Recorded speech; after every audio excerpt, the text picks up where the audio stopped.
Найди себе уже специальность в тылу, военную, и все равно ты этого не избежишь. Всем говорят, что это неизбежно, что ты должен воевать, что ты пойдешь воевать, никуда не денешься. И все такие дроновые стали, как Зеленский прям.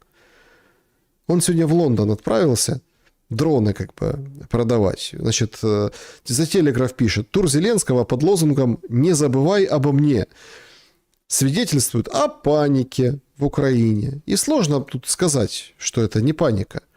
Он приезжает в Лондон. Ой, а кто это его встречает? Валера Залужный. Представляете, встретили его в Лондоне. Залужного сейчас в хвост и гриву. В хвост и гриву. Он то вынырнет, как вот эта игра, знаете, вот на автоматах детских такие всякие макаки выскакивают, а ты их лупишь молотком. Вот это. И он так раз вынырнул, они его лупят молотком. Второй раз его лупят. Лучше уже так для профилактики по любым точкам его отлупить. Некоторым стыдно за Залужного, представляете, на позиции посла України в Британії. Соромно за Україну, яку представляє тут посол Валерій Залужний. Вот так вот. То есть, значит, что-то происходит. С надрывом в голосе нам вот эта вот подкастерка, журналистка говорит, что ей стыдно за Залужного. Слушайте, а что случилось? Обидел ее, может, чем? Соромно, тому що залізний генерал, який отримав своє ім'я на отриманій посаді від президента України, дипломат, який мав би тут продемонструвати... Подожди. Генерал, который получил свое имя на полученной от президента Украины должности. Нет, то есть он свое имя получил на фоне, как ни крути, определенного успеха на фронте. На фоне успеха, а не на фоне, ну, то есть не место красить человека, да, то есть, а на фоне вот чего-то такого пережитого. Можно спорить. Много, мало, Чонгар, все дела. Но был определенный период, который ассоциировался с каким-то там успехом территориальным. А не потому, что это должность. Ну да ладно, унижай дальше. І захистити кожного українця і отримав агреман від держави Україна, який має ідею говорити про те, що він буде лідером України, мав би об'єднати, а не розколювати суспільство. На жаль, я побачила затьмарення власними політичними амбіціями. Слушайте, что происходит? Сейчас она, может, расскажет, что говорит, своими амбициями, вот это все у него, застит глаза, ему амбиция. Что случилось?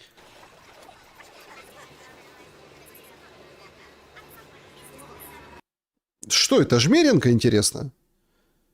Житомир, наверное. Залужний зняв мою книгу «Армагеддон для корупціонерів» на виставці в Лондоні. Вот так вот. Он снял ее книгу на выставке в Лондоне. Вот чем он ее так расстроил, разочаровал. Я знаходжусь на міжнародному книжковому ярмарку у Великобританії, де видавник «Саміт Книга» завчасно забронював, зареєстрував. І навіть ми отримали підтвердження сотні запрошених, небайдужих, почесних гостей з Лондона, з інших міст, в тому числі королівських прокурорів. Червоніючи і вибачаючись перед... Королевские прокуроры. Королевских прокуроров позвала, чтобы свою книгу антикоррупционную пропихнуть, а Залужный не дал. А как он не дал? А каким образом он, посол, не дал тебе книжку на выставку послать? Зі мною представники організатора українського стенду ось тут, який за моєю спиною, вчора повідомили мені про те, що книгу знято з підстав статті, яка вийшла на «Економічній правді». Водночас їм сказали, що книга містить наративи ворога і про корупцію в Україні, що не можна розповідати за кордоном. Стаття вийшла в день відкриття виставки Валерієм Залужним. Автор статті – екс-працівник АРМА, який під керівництвом корупціонерів, які відзначилися махінаціями і привласненням сотні тисяч доларів, а також недоотримання державою сотень мільйонів гривень. Отож, ця стаття звинуватила мене в тому, що я використовувала фотографії, які були висвітлені публічно в різних медіаресурсах України задалеко до видання самої книги. Ось як сьогодні спрацьовують медіаресурси в Україні.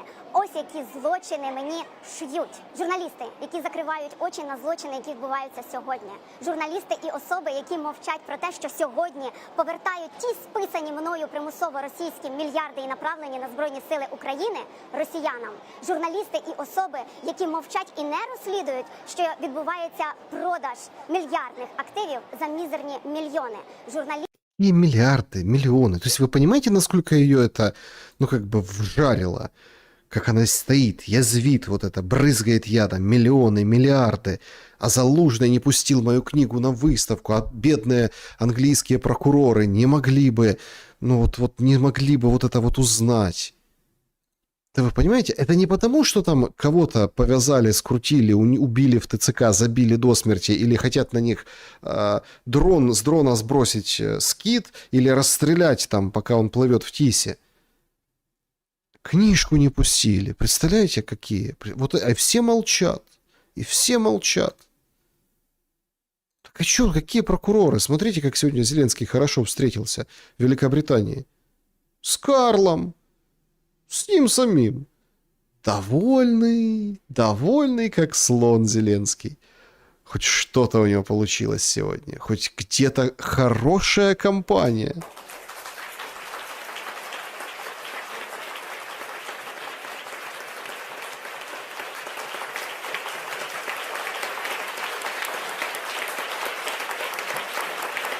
Что все как-то часто хлопают, а Стармер редко хлопает. Наверное, что-то притормаживает, наверное. Он шокирован его, что в очередной раз Трамп не Черчиллем назвал.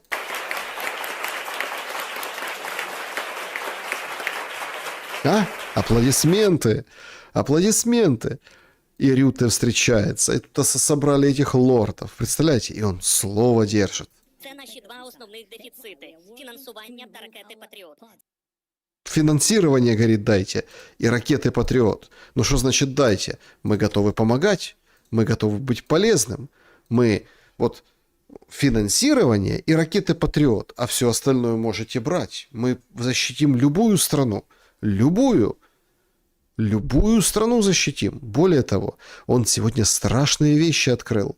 Я не могу успокоиться до сих пор. Там, это несколько часов назад вечером была информация. Он, значит, оказывается, у него есть планшет, на котором видно, как убивают каждого российского солдата. Более того, этот планшет есть у Свириденко, этот планшет есть у Федорова, и он такой же точно планшет подарил Карлу. Представляете? Карлу такой точно планшет. iPad, он его назвал. iPad. І ми збили більшість із них в режимі реального часу. На цьому iPad в нашій системі. Ми бачимо, яким наш... Смотрите, как интересно. Мы прям видим в режиме реального времени, где наши дроны, где их, как вот Чапай с картой и картошкой. чином працюють наші літаки, де застосовується РЕБ і як розгортаються перехоплювачі. В реальном времени я вижу, как всех убивают. Вот у Карла есть, у нас есть эти мощные технологии. Возьмите их. Возьмите, чего же вы? Симпозиум устроил Зеленский, вот этих айпэдов, да, и вот этой ПВО в надежде, что на него обратят внимание, потому что ему нужны деньги. Деньги и другое ПВО, Патриоты.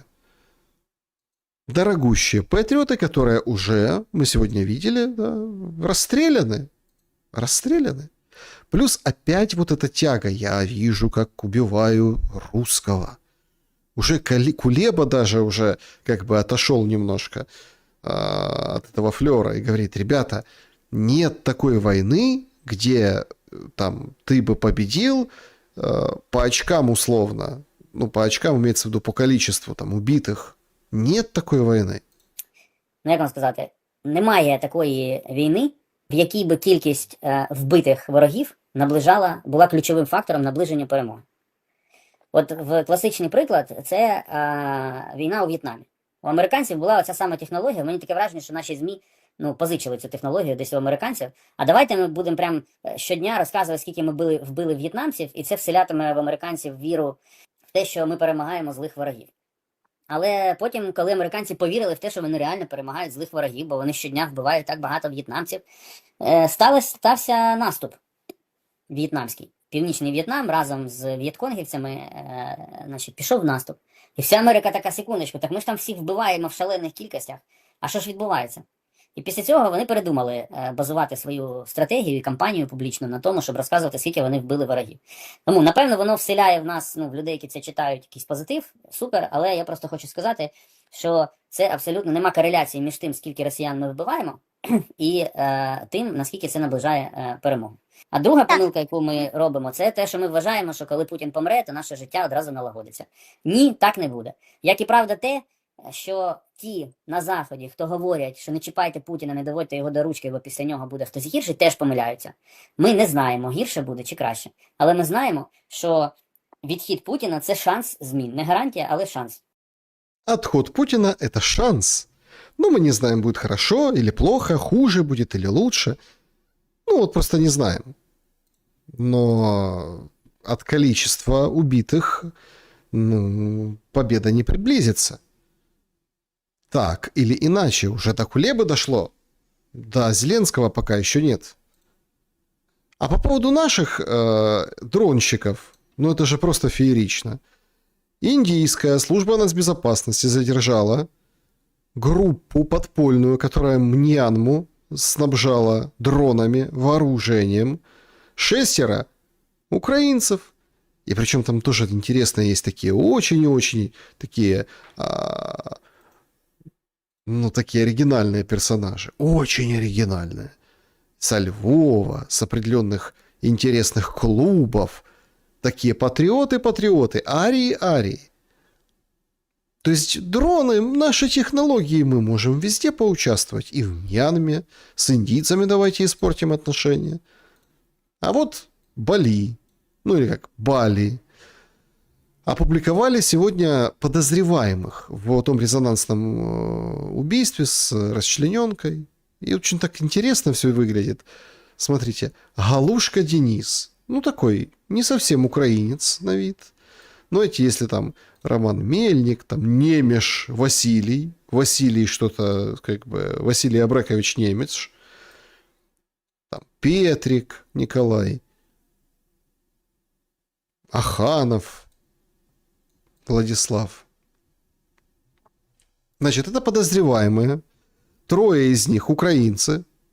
34-летний Галушка, 28-летний Роман Мельник, 42-летний Василий Немеш, еще один гражданин России, 29-летний Николай Петрик. Петрик россиянин, и 27-летний казах Владислав Арханов. Именно этих людей ищут, в общем, с собаками, по поводу убийства Комарова. Резонансной истории, где он там все рассказывал, выкатывал и все. То есть там 3, половина украинцев. Таких украинцев, понимаете? Так что эти украинцы везде дадут ладу, и уже простите, когда перевороты, противостояние экспортируется, это все на экспорт производится. С этим надо что-то делать. Хотя бы на уровне какого-то отторжения. Соседи ближе всего и четко это поняли. И многие заметили, что в последнее время изменилось отношение, например, в Польше к украинцам. Ее даже, эту историю отношений в Польше к украинцам испытала на себе в Польше Полякова. Лондон is the capital of Great Britain. Щоб ви знали, я знаходжуся якраз в ньому, тільки що приїхали. Хочу вам пожалітися, мене розпирає. Я більше ніколи не хочу їздити через Польщу. Поляки до нас так погано відносяться, і як вони відносяться по-іншому до іноземців, це просто сьогодні, вночі, півдня. Значит, смотрите, она поехала, куда же еще и ехать? В Лондон. Там же раньше все, как говорили, я помню, столица, Москва, столица. Сейчас куда у них? Лондон. Я в Лондон еду. На заработки, наверное, ехала в Лондон по очень важным делам. И рассказала, как к ней поляки по-наглому отнеслись. Просто перевернули всю валізу. Шукали щось, рилися, в лічних вещах рилися. Розмовляли зі мною просто грубо так, що просто де, фото, документи, покажи, розклей. Отако. Коротше, просто це якийсь був кошмар. Вона спеціально це все робила, щоб я вибісилась і послала їх к чорту. О, значит, то есть, а чё ж они с ней так? Они специально, чтобы она послала к черту, а потом Я ж розумію, що я її пошлю к чорту, вона мене висадить. Вона все робить для того, щоб це они ее высадили. Представляете, вот это была бы тема. Полякову высадили на польской границе. зробити. Я, звісно, єлі здержалась, і тільки мій антидепресант залог, який я п'ю, дав мені можливість не вибіситися і, чесно кажучи, не відгризти її півлиця. І я вам хочу сказати, що зі мною їхав іноземець, якому вона каже: «Пан, паспорт!» І він їй дає європейський паспорт. І ця коза в лиці в секунді міняється. Що не перевіряли, він міг гранату провести, понімаєш? Нічого в нього не перевіряли, за секунду поставили штамп і ще й каже: «Thank you very much». Тобто, розумієте, да, вони тільки до наших, вони нас просто ненавидять. Мало того, Они нас просто ненавидят. Поляки ненавидят украинцев. Интересно, постучит к ней в дверь СБУ, и она будет за вот эти свои эмоциональные высеры как бы говорить, что нет, я не нарушаю ничего. То есть, товарищи, поляки уже не такие. от я приїхала сюди, я зараз їду в машині, нас зустрічають тут наш український транспорт. І от кажуть, що всі, хто приїжджає з України, жаліються. Люди, ну що це таке? Ну что это такое? Все жалуются. Да потому что достали, поэтому и жалуются. Потому что вот эту маленькую Украину вы взяли с собой и повезли в Польшу. А Польша, она антагонистична, она неприемлема. Она не привьется, как вот эта вот веточка к основному дереву на срубике, на срезике. Никак не привьется. Не получится. Вот это они сначала как бы заполонили вот этой как бы плохой чертой украинства всю страну, всех подмяли, поехали туда и думали, там получится, а там не получится. И не просто так мы столетиями все говорят, мы с россиянами столетия воевали. Так с поляками сколько мы воевали. Не получится. И очень опрометчиво звездюльке Поляковой, выступавшей в России, сейчас начинать хаять поляков. Это прям очень и очень, ну, скажем, правда, опрометчиво.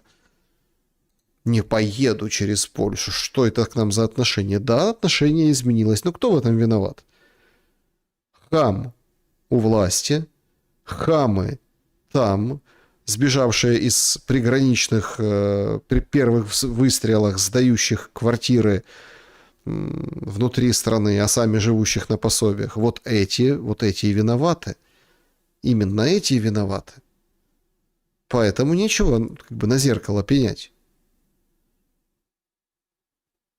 А вот крик души не такой, как у Поляковой, а у другой. Ну, скажем так, пользовательницы соцсети. Народ, а вы заметили, что стало как-то уже, в принципе, стрёмно говорить по-русски? Это для тех, кто живет в Украине. Я так изначально, когда захожу в магазин или в отель заселяюсь, или на заправку иду, я говорю на украинском, потому что когда ты говоришь на русском, на тебя уже смотрят как немножко как на какого-то человека второго сорта. Я ничего не хочу сказать против державной мовы.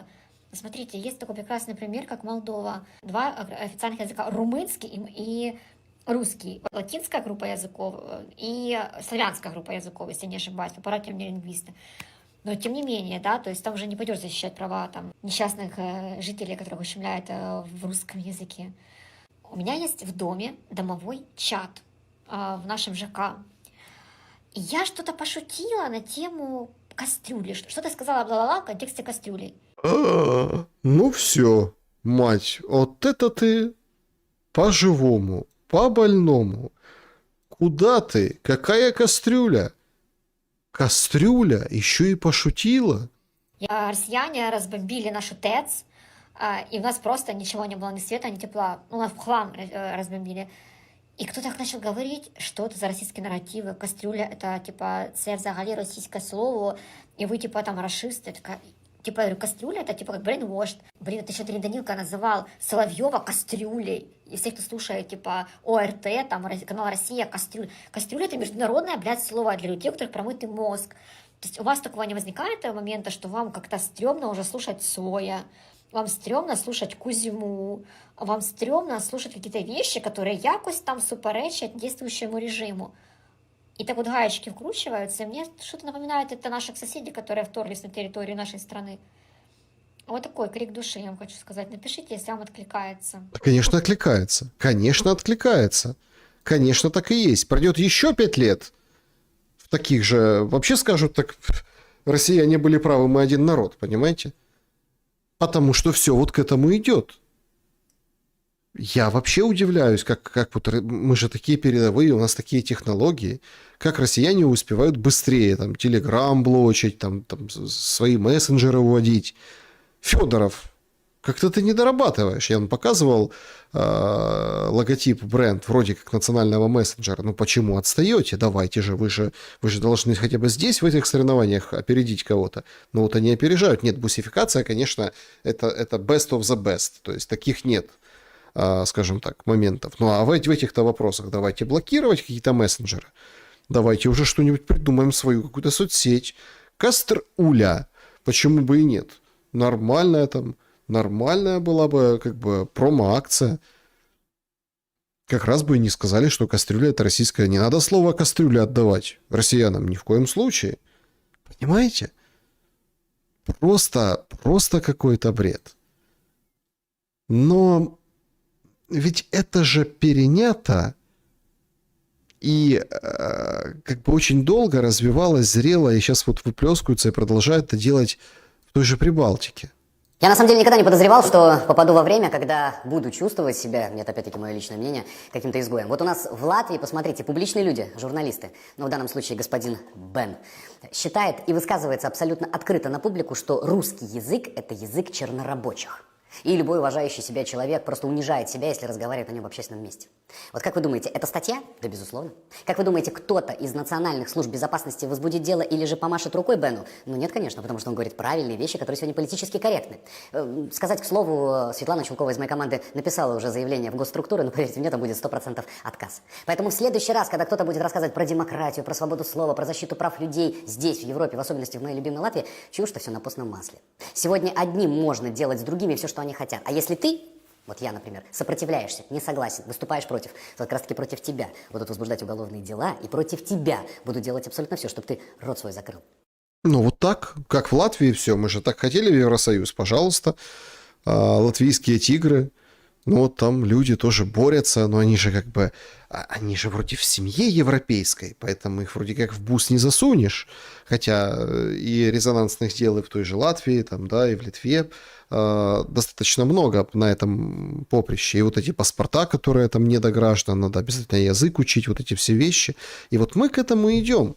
Ну так, а чего добиваемся? От того, что нечего предложить молодым украинцам. Вот, по-моему, рейтинг, да, опубликовала сегодня статистику. Вы рассматриваете возможность мобилизоваться в ВСУ?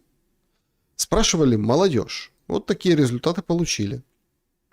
Значит, нет 71%, да 24%, и тяжело ответить 5%. Примечательно, что спрашивали в возрасте от 14 до 25, то есть вот такой разлет молодежи.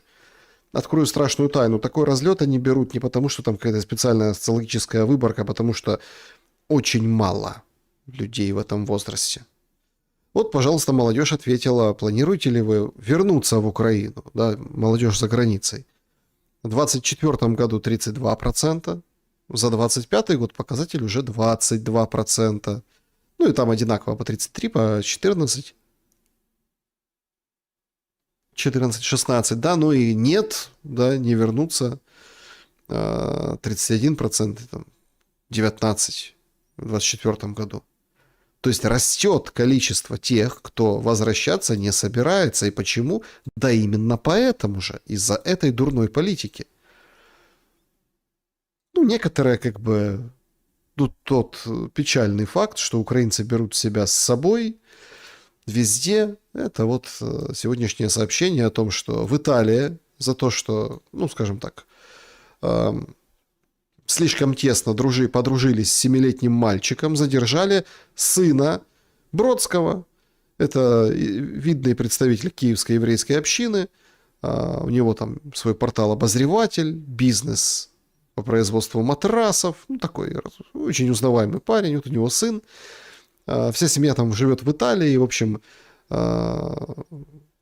интересно, что как бы это второй раз уже пишут о том, что 9-летний мальчик, тоже его родители заявили на его сына, но дело развалили, смогли как бы это сделать, а на этот раз замять будет сложнее, потому что много людей видели, средь бела дня мальчика сын Бродского затащил в машину, где, собственно, и вот что-то там, в общем, с ним плохо поиграл по-взрослому, и сейчас сын Бродского находится в итальянском СИЗО. Нет, понятно, что это не олицетворение, там, это же это олицетворение скорее украинца, а скорее не украинца, а представителя элит, представителей, как это, оккупационной власти, это я по светану, да, то есть у нас есть израильская власть, которая оккупировала Украину. То есть полковник Светан, пожалуйста, выдает на гора. Это скорее не про эту национальность, это скорее про вот эту вседозволенность и вот этот вот идиотизм, который на разных, на фоне безнаказанности, бабла, какого-то там, я не знаю, уважения, статуса, репутации, да и просто позиции, что мы, украинцы, нам все должны, мы не можем вытравить и берем с собой за границу, ну а потом по таким именно случаям о нас судят. Хотя это, безусловно, не так, и многие стараются, живут, работают, принимают правила, ассимилируются и так далее. Но иногда и такие случаи случаются. А в чем проблема? Может, в образовании? А вы заметили, как оно изменилось? Очень интересное наблюдение сейчас. Вы знаете, как мне математику смотреть на это одебиливание детей? Да, именно вы пишете, что я очень умная, очень так глубокие вещи рассказываю. Знаете почему? Потому что я математик. И вот когда вам в 2000-х годах рассказали, что математика не нужна, с этого и началась поломка. Понимаете? Когда сейчас детям через правое полушарие головного мозга проталкивают в подсознание сразу, через картинки все, что им надо протолкнуть, понимаете? Все, что проходит очень глубоко в ваше подсознание, проходит через фильмы, картинки, сказки, мультики. Лучше всего это визуализировано, потому что когда человек читает или слышит, он рисует себе сам. А когда ему уже показали, что надо видеть, какое оно, и что под этим понимать, это совсем другое. Понимаете, вам же так... То есть, смотрите, это ничего такого. Смотрите, просто учительница, просто математики рассказывает о своем предмете. Математика, она что? Это царица наук. Но вот если так вот ее послушать, ты немножко думаешь о другом. И слушайте, сходится. Да, в 2000-х годах рассказывали про творчество, что нужно развивать творчество. А творчество – это что? Работа правого полушария. Это когда воспринимается все вокруг и сразу. То есть это полушарие отвечает и за интуицию тоже. То есть никто не говорит, что это не должно быть. Но тогда проседает левое полушарие, которое отвечает за логику, критическое мышление и умение отследить причинно-следственные связи. Вот. Поэтому нам рассказывали эмоциональный интеллект, а давайте вот эмоции, а давайте вот перформанс, шоу, творческий подход к выполнению задания. Так, ну, я просто помню, тоже эти были реформы, когда вводили 12-бальную систему в школах, там говорили, надо творчески, вот если творчески подойдешь, то будет 12 баллов. В смысле творчески. Как творчески? Вот здесь математика, задача 3 плюс 2. Как ты творчески ее решишь? А вот чего сейчас и нет, понимаете? И вот такими именно, которых рассказали тогда и духовные вот эти все пошли направления, запустили, да, тогда вот и пошел всплеск очередной эмансипации женщин, когда женщинам дали больше прав, возможностей и всего, и сразу начали наседать своими духовностями, и с разных концов вот эти йоги пошли, там всякие занимайтесь собой, уходите в себя, вы должны быть духовные, а мы будем вместо вас создавать вашу жизнь. А вы духовничаете, вышиваете, шейте, рисуете, творите, занимайтесь собой. А мы будем из вас делать то, что нам надо, пока вы там заняты собой. Вот какая стратегия. И правда, это где-то вы занимаетесь собой, давайте там как-то там развивайтесь, а мы все остальное сделаем за вас. Вы же смотрите другую сторону медали, а не только ту. Так вот, и в образовании с тех пор тоже пошло. Я не знаю, как было до этого в Европе, но я знаю и американскую систему, и систему Британии. Самое лучшее пока что я вижу, это польская. Все заходит через правое полушарие. То есть визуализация на уровне 5 класса, я вам когда рассказывала, как программировать людей, то есть подходить и как на них влиять, манипулировать, то есть подходить к ним как к детям на уровне не 5 класса, а 5 лет. Вот, ребенок 5 лет. Трамп, как дедушка, разговаривает со всеми нами, а мы вроде как детки, нам по 5 лет. С нами вот эти политики так и разговаривают, а нам не по 5 лет. Ну, давайте будем откровенны. А нам вот это вот как бы разжевывают, выкладывают там про эти дроны, про эту всю историю о том, что мы там нужны, мы побеждаем. Как будто мы 5-летние, доносят через образы, через какие-то эмоции. А мы забываем, что, подождите, у нас у многих такой путь, что мама, не горюй. И за плечами багаж знаний и жизненного опыта, да побольше, возможно, чем у этих всех Зеленских, Кулеб и всех остальных. Но, тем не менее, мы превращаемся в 5-летних, открываем рот, развешиваем уши, и они будут нами управлять. То есть там в 8 классе объясняют детям, и вот это вот все раскладывают математику даже на уровне ребенка 5 лет. То есть там нет развития, понимаете, там идет очень медленный какой-то процесс, неправильный. Когда вы скажете про английский, что вот английский я еще заметила, что когда еще мои дети учились, вот эти вот British School, вот эти все Оксфорды и все, вот это там еще было, ладно, подход через картинки. Это я еще могу допустить. Вы скажете, нас учили английскому так, что мы не можем на нем говорить, а потому что нам не с кем было. Понимаете? Когда надо было на нем с кем-то говорить, например, в интернете заводить какие-то знакомства, я занималась детьми и своей семьей. И за это время все, мой английский ушел в небытие. Но так получилось, да, и очень многие. Нам этот английский вообще не упирается никуда. Вокруг нас не было этого английского. Поэтому мы его не знаем. Не потому что нас неправильно учили, не поэтому. Вот, поэтому все, что происходит, надо не углубляться, надо всегда видеть другую сторону медали. И результаты мы сейчас видим, да? И это уже было тогда важный прием, это изменить образование так, чтобы люди новые росли такими, как надо, потому что все это закладывается в детских садах, в школах и так далее.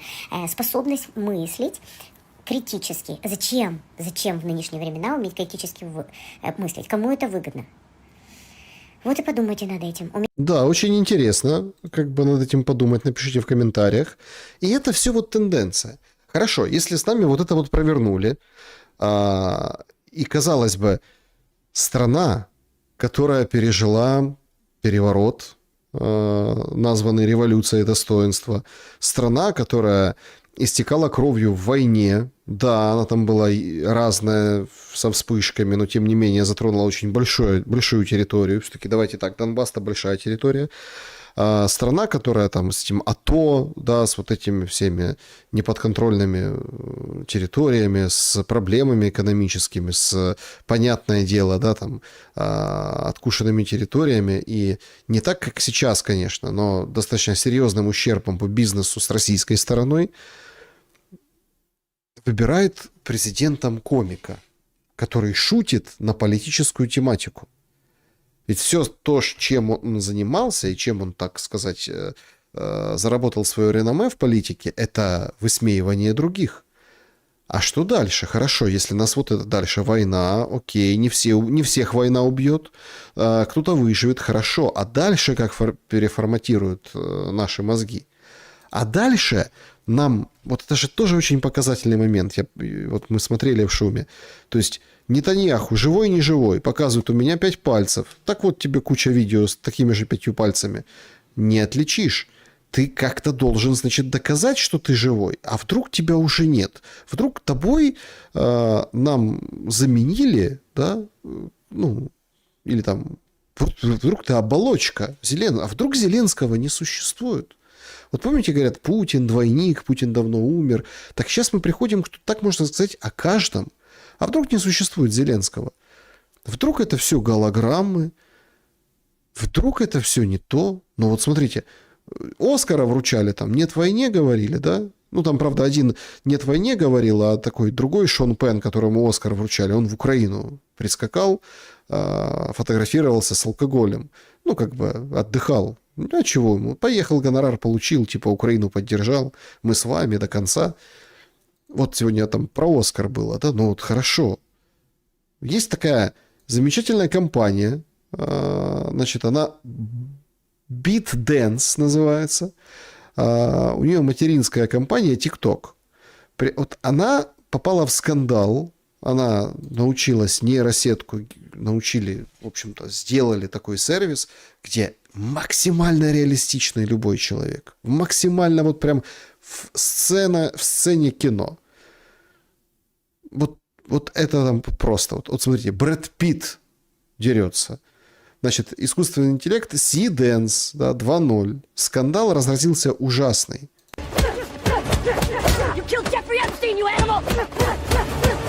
Ну, так вот. Ну, то есть, понимаете, в чем? Том Круз, Брэд Питт. Класс. Вот.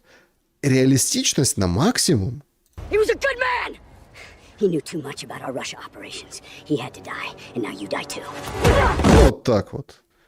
То есть, это всего лишь фрагмент. Они фильмы уже делают. Не нужен нам никакой Зеленский. Не нужен нам никакой президент. Не нужен нам никто. Нам покажут по телевизору сгенерированное такое, что не отличишь что-то из нейросети. Все распустят слюни, поверят, потому что же творческое мышление. Но искусственный интеллект, он просчитан и высчитан на математических моделях. Вот в этом-то и разница. Поэтому всех толкнули, будете все юристами, будете все там танцорами, актерами, политиками, смотрите, там модно, в шоу-бизнес идите. А те, кто нужно, будет, собственно, руководить этим миром так, как нужно. Прорывы не только в военной сфере. Вот сюжет, пожалуйста, о флоте Соединенных Штатов Америки. Там уже запустили роботов для ремонта. Мы привносим в работу для нашего клиента и железо, и софт. Это все. От использования роботизированных систем и искусственного интеллекта до получения сверхдетализированных массивов данных по конструкциям, которых раньше просто не существовало. Будь то радар, либо фото- и видеосъемка для выявления конкретных очагов коррозии. Далее мы накладываем на это исторические данные, которые есть у заказчика, чтобы показать полный жизненный цикл и накопленные со временем тенденции. И в итоге, объединяя новые данные с архивными, мы можем с помощью передовых технологий наглядно показать, что именно флот может сделать, чтобы корабли выходили из порта вовремя.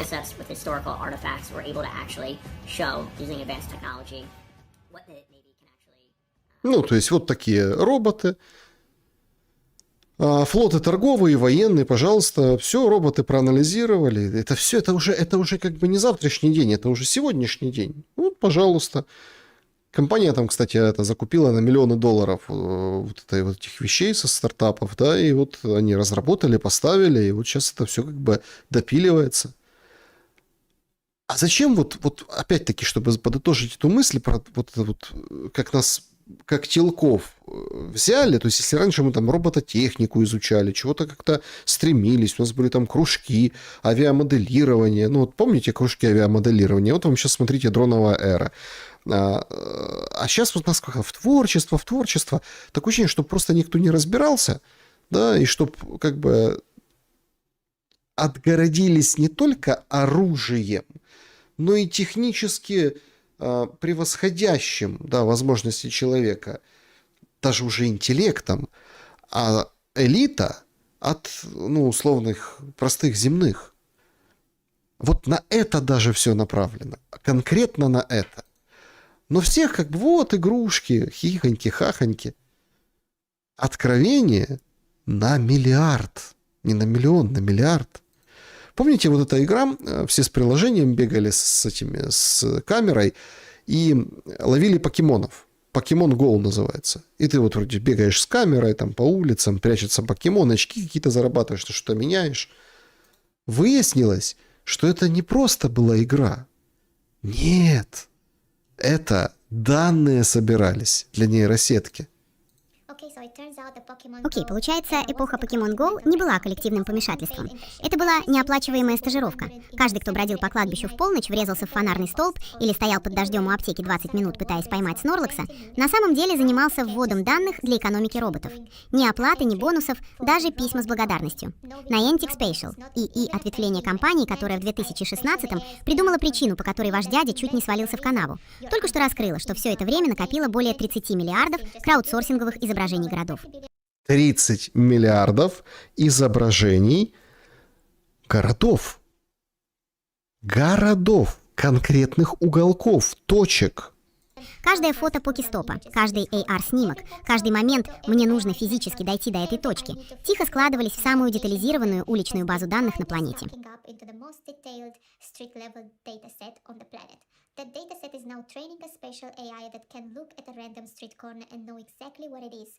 Теперь этот массив данных обучает пространственный ИИ, который может посмотреть на случайный угол улицы и определить, что это за место с точностью до сантиметров. Ваша парасоциальная связь с вымышленной электронной мышью случайно помогла создать навигационную систему будущего. Первый бенефициар — доставка. Партнерство Niantic с Coca Robotics уже вывело более 1000 маленьких роботов-доставщиков на тротуары Лос-Анджелеса, Майами и... То есть, смотрите, мы как бы думаем, что это во благо человека. Роботы-доставщики. Вот Pokemon Go, 30 миллиардов фотографий, их всех загрузили, наложили на навигацию, на карту, все, робот спокойно может там ориентироваться, да. Но представьте, что может быть еще, насколько может быть опасно этот массив данных. Хельсинки. Эти роботы фактически отказались от GPS. В плотной городской застройке он дает лишь примерное положение. И перешли на визуальное позиционирование. Визуальное позиционирование. Поиграли в покемонов, все. Теперь робот ориентируется сам, смотрит своими глазами, не ведет его точка GPS. Робот смотрит на витрины, изгибы улиц, сопоставляет увиденное с картой, созданной игроками за годы, и точно понимает, где находится. Поэтому заказ доезжает именно до вашей двери, а не к соседу. The data loop is where this gets genuinely interesting. Every time a Cocobot rolls down a sidewalk, it feeds fresh imagery back into the system. Storefronts change. Самое интересное — это цикл данных. Каждый раз, когда робот едет по улице, он передает новые изображения обратно в систему. Витрины меняются, появляется стройка, возникают новые препятствия, и карта обновляется почти в реальном времени. Чем больше движутся роботы, тем умнее становится карта. По сути, Niantic строит живого цифрового двойника городов, где работает. Того, кто контролирует такую карту, можно сравнить с владельцем операционной системы физического мира. GPS был стандартом навигации 30 лет и всегда был неточным, а роботам нужно знать свое положение с точностью до сантиметра на конкретном тротуаре у конкретного здания. Визуальное позиционирование это решает. Доставка — лишь первый кейс. Вся суть в технологии. Сотни миллионов людей сделали это добровольно и бесплатно, в обмен на несуществующих мультяшных существ. И по сути легендарным покемоном оказались не персонажи, а геопространственные данные, которые мы собрали по пути. Вуаля! Вот он, человек, двигатель прогресса. Только вы, когда играли в Pokemon Go, вы были согласны? Согласны были с тем, что такой массив данных окажется в чьих-то одних руках? Что на каждой улочке, в каждом закоулочке ты как бы даешь возможность ориентироваться этому нечто, которое может применять совершенно разные цели. Абсолютно разные. Так, друзья, значит, спасибо большое за поддержку, Анна Салам, да, благодарю, спасибо большое за то, что мы вместе немножечко, да, вот немножечко чайную ложечку, давайте заглянем в, скажем так, в ленту новостей.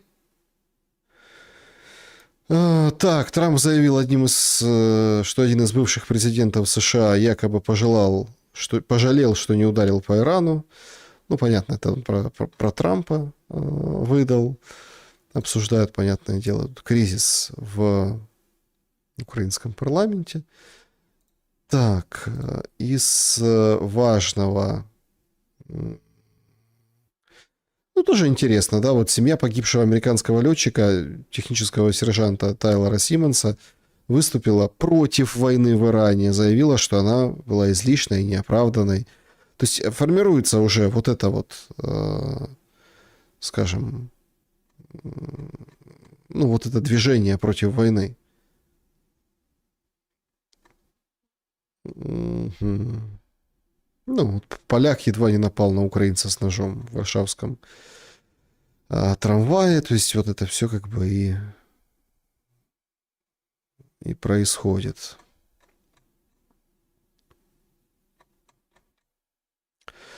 Да, значит, друзья, давайте подведем итоги нашего сегодняшнего опроса. Какие они? Так, ну тут понятно. Ой, робот-официант. Вот, кстати, про роботов говорили, да? Робот-официант вот сошел с ума в Калифорнии в ресторане, да? Его там еле-еле угомонили. Пытались нажать волшебную кнопку, а он бросил все, перестал обслуживать и начал танцевать. Танцы у робота-официанта. Поэтому с этими роботами мы еще точно намучаемся, однозначно. Мне так думается. Так, выключить интернет начисто, никто ничего не сможет сделать. Ну да, это точно. Итоги опроса. Кто свалит быстрее? 7% пограничники, 10 ТЦКшники, 42 депутаты, 40 Зеленский. Депутаты быстрее даже свалят Зеленского. Ничего себе, друзья.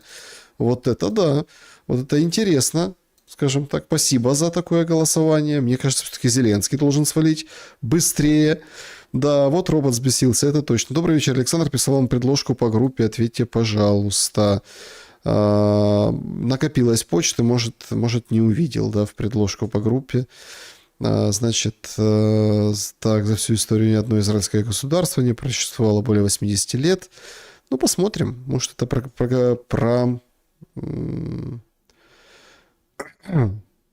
просуществует. Какие покемоны...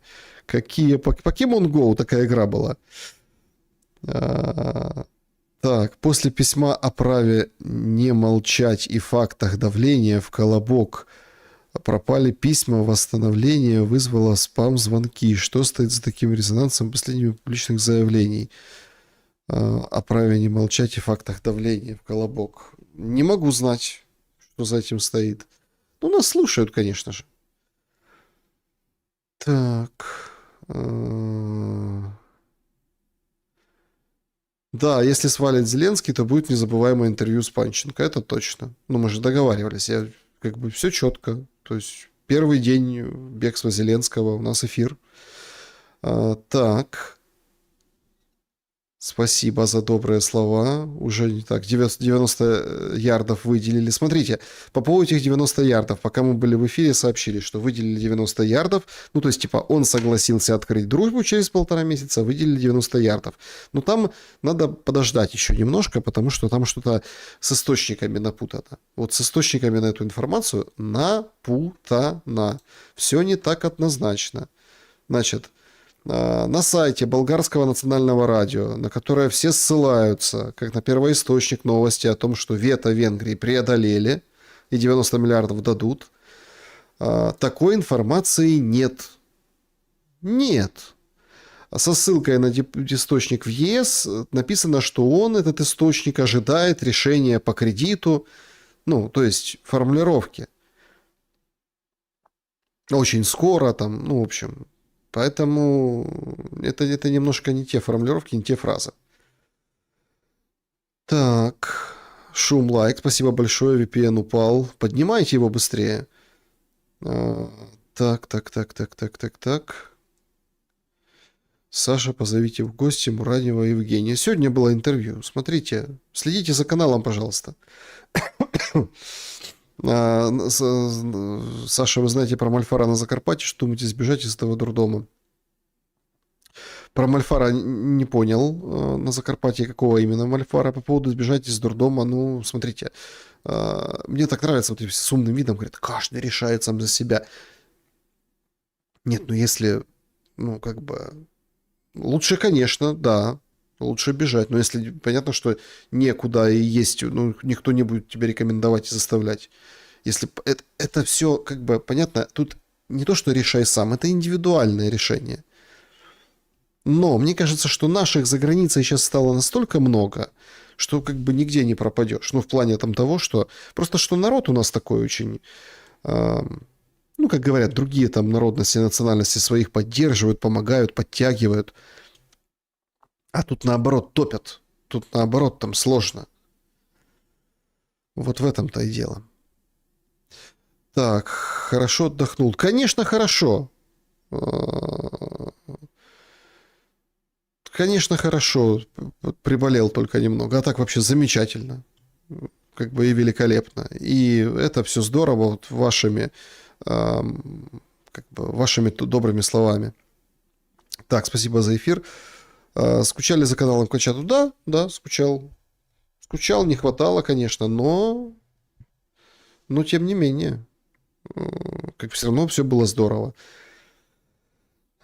Саня, дело не в тех, кто не скакал в кастрюлях, дело, кто приходил к власти, дело в тех, кто предал все, что созволяли отцы и деды долгие годы, разваливали будущее созидание. Смотрите, отцов и дедов похерили, сказали, что они несовременные, неумелые, отсталые, они не умеют лазить в интернете, пользоваться там еще чем-то, ну там новыми технологиями и так далее.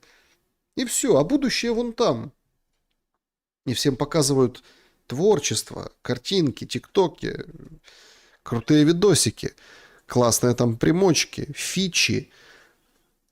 А то, что это все ковалось их, как бы мозолистыми руками, ну, плевать. Так подумаешь, строили какие-то непонятные гробы, доменные печи, кому они нужны. Он взял, вышел, запилил видосик, или там роботу сунул бургер, он его отвез на другой край города, понимаете? Вот же, вот где. Китайские мозолистые руки, собственно, тут ни при чем. Это сделали элементом культуры, поэтому на это и повелись. Вот и все. Так.